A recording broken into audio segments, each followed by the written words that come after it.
The first thing I want to discuss with you is how you can get your own server up and running so you can follow along with the other videos. Now there's many options open to you, and the first option I'm going to show you is VirtualBox, and this allows you to set up virtual servers on your current machine. But the major plus to this is it's not going to cost you anything. There are other virtualization tools out there which you can use.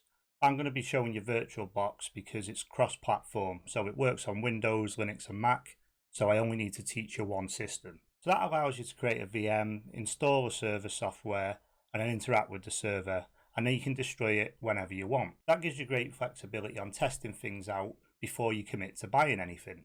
Another option you can have is buying an SoC, or a single board computer.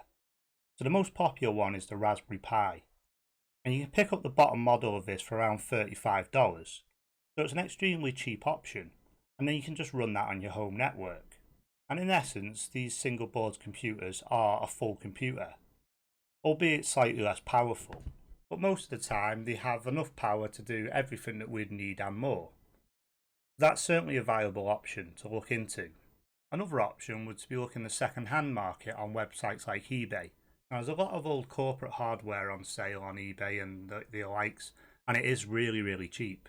For example, this HP server here, it's got 2 Xenon quad-core CPUs in it and 64GB of RAM. Now, this is probably overkill for a lot of people, but this is an option if you're starting to run multiple services on your server.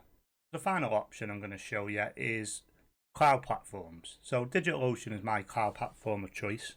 So a lot of my videos I will be using DigitalOcean for installing and testing things. Now DigitalOcean is extremely cheap. It starts from $5 a month per server, and you only get billed when that server's running.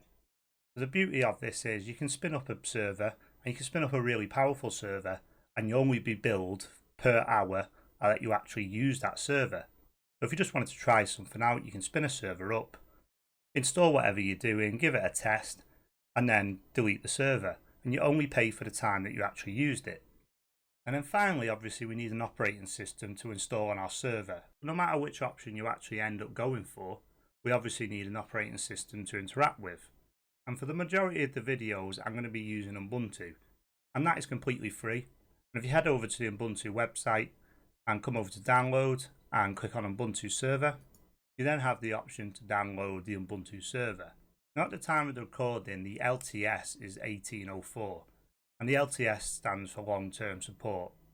So I recommend that you do go with an LTS version for anything that you're putting into production or anything you're going to be relying on. Those are the different options you have for actually setting up a server that you can use. There's obviously pros and cons to all of them, and I'll be popping a link in the description for DigitalOcean.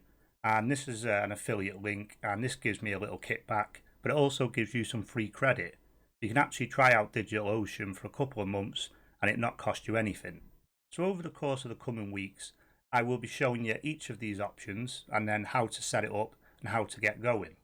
So make sure you hit that subscribe button so you get the future updates.